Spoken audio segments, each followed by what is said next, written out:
Building trust in teams takes time, and you have to go through experiences together. For instance, if a trial or situation comes up and your team pulls through, does the right thing, and backs each other up, that creates trust.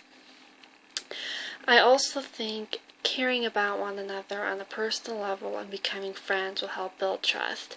If people are only invested for what they can get out of the situation or because of the task, there's not as much cohesiveness as if people are invested because they care about one another. If they really care about one another, they will pull through and have each other's backs.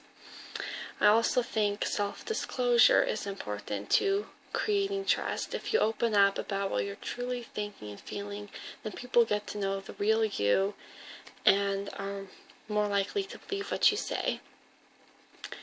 Even if trust is broken, I think it can be repaired through restitution. For instance, if someone blew a situation and did the wrong thing, but if a similar situation comes along in the future and they intentionally do the right thing and prove themselves, that can rebuild the trust.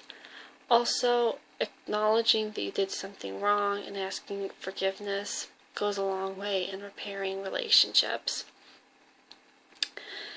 So my team role would be as a plant, because I like to think creatively and outside the box.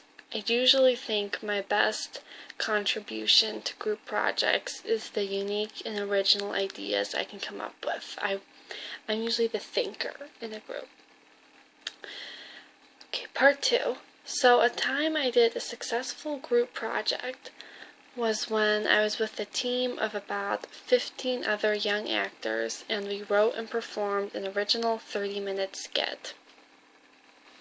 What made it successful was we developed a friendship before we got down to the task at hand. So we were already close, already friends, and as brutal as this sounds, we cut the people who were disinterested or weren't putting in their share of the effort or showing up for practices, so we only kept the core people who truly cared about it.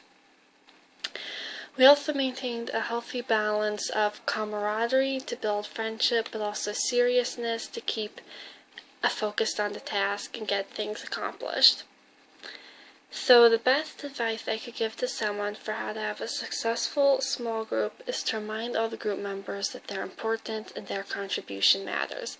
This will keep people from slacking off and make them outperform even what they might expect of themselves.